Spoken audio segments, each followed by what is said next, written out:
అందుకే అంటారా ఎవరు తీసిన గోతులు వాళ్ళే పడతారని.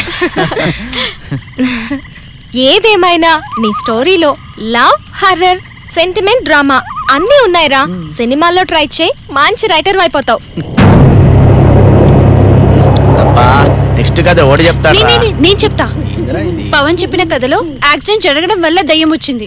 అదే నేను చెప్పే కథలో మటర్ రావడం వల్ల వస్తుందా? కాదు. మరి పోనీ శ్మశానంలో ఓపెన్ చేస్తావా? నో. మరి దయ్యం ఎక్కడి నుంచి వస్తుంది? రాదు, మనమే పిలవాలి, ఆత్మని ఆహ్వానించాలి. అంటే గోస్ట్ ని గెస్ట్ గా పిలవడం అన్నమాట. హే, అడగంది అమ్మాయిని అన్నం పెట్టదు, గోస్ట్ వస్తుందా? నేను అడగకుండా నా పూరి నాకు ముద్దు పెడతా తెలుసా? నోర్మి కాదా? నా కథలో గోస్ట్ ని పొట్టు పెట్టి మరీ పిలుస్తారు తెలుసా? ఎలా పిలుస్తారు? ఎలా పిలుస్తారో మీరే చూడండి.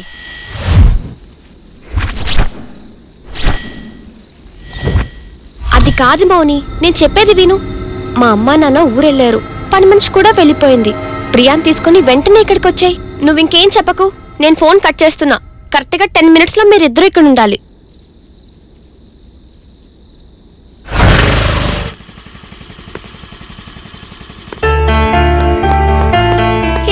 Hi Priyanka. Hi Mounika. Hi Sandeep. How are you? Fine. ఈ టైంలో రమ్మన్నావేంటి? అదేంటి, బోర్ కొడితే బాయ్ ఫ్రెండ్ ని పిలవాలి కానీ మమ్మల్ని పిలిచావేంటి? నీలాగా బాయ్ ఫ్రెండ్ ని మెయింటైన్ చేసే కెపాసిటీ నాకు లేదే. కొయ్ కొయ్, టాలెంట్ లేకపోతే ఏంటి, టెంప్ట్ చేసే ఫిగర్ ఉంది కదా. ఏయ్, మీ గురించి నాకు చెప్తావేంటి? చూడవే, దీనికి ఎక్కడ కొట్టాలో కూడా తెలియడం లేదు. నీకు కూడా. ఏంటి వెతుకుతున్నావు? ఆగవే. ఎక్కడికి పోతుంది ఇది? ఇదేంటి, ఫ్రిడ్జ్ లో ఏమీ లేవు. ఒక్క ఫ్రూట్ లేదు, ఒక్క ఫ్రూటీ లేదు. చెత్త ఫ్రిడ్జ్. ఇదొకటి, దీనికి ఎప్పుడు తిండికోలే. హాస్టల్లో ఉన్నంతసేపు ఫుడ్ తింటుంది, బయటకు వస్తే మన బుర్ర తింటుంది. బాబోయ్. పోనిద్దు, పిజ్జా వాడికి ఫోన్ చేసి పిజ్జా ఆర్డర్ ఇద్దాం. లేకపోతే దీని తిండికోలు తట్టుకోవడం చాలా కష్టం. నువ్వు గుడ్డి. హలో, ఆర్డర్ చెప్పగానే ఆకలి తీరిపోయినంత ఆనందంగా ఉంది. House number 42. Okay, thank you. నీ పిజ్జా ఆర్డర్ ఇచ్చేసానే. Thank you. ఇదేంటి, దీనికేం కనిపించింది? ఎక్కడికి వెళ్తుంది ఇది? వావ్, నా బ్రాండే. నీది కూడా సేమ్ బ్రాండా? ఏయ్, అది అక్కడ పెట్టవే, అది మా డాడీది, మిలిటరీ సరుకు. మిర్చిదా? అయితే యుద్ధం ప్రకటించాల్సిందే. మొత్తం నేనే వేసిస్తా. అప్పుడు వార్ 1 side అయిపోతుంది. అప్పుడు నా పని అయిపోద్ది. అది అక్కడ పెట్టు. బా, నువ్వు ఒక దానివి, ఉన్న చోట ఉంచావు, అన్ని పడేస్తావు. హే, ఏంటి ఇది? ఇదేదో మంత్రగాడు ముగ్గేసినట్టుంది. నువ్వు చెప్పింది కరెక్టే, ఇది ఒక మంత్రంతో కూడిన యంత్రం. ఈ మంత్రం ఏంటి, యంత్రం ఏంటి? చెప్తాను రండి. పదండి, కూర్చోండి.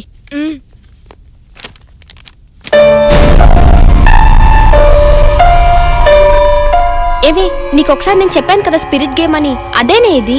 స్పిరిట్ గేమా? ఓ, ఆత్మలయో వస్తాయంటారు, ఆ గేమేనా? అదేనే ఇది. నువ్వు ఎప్పుడైనా ఆడేవా?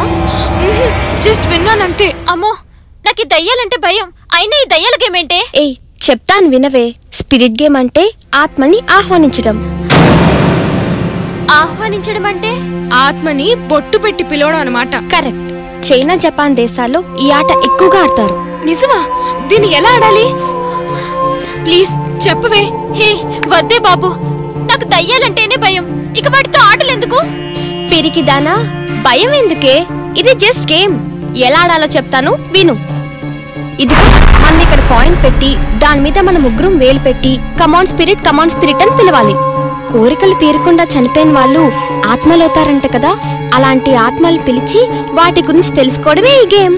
ఆ తర్వాత వచ్చిన ఆత్మని నీ పేరేంటి, నువ్వెలా చనిపోయావు అని అడుగుతాం.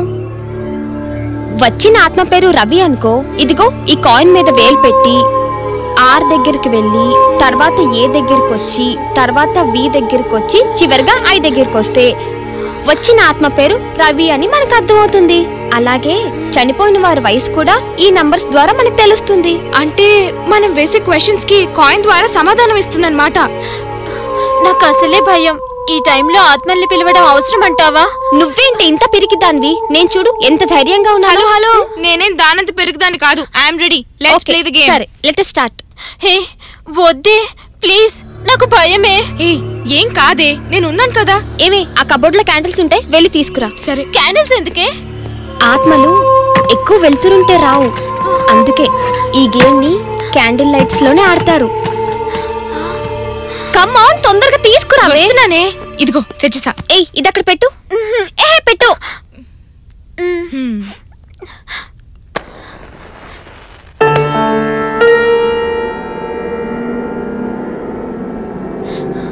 ఏ మౌని, నువ్వు వెళ్ళి లైట్స్ ఆఫ్ చేసిరా.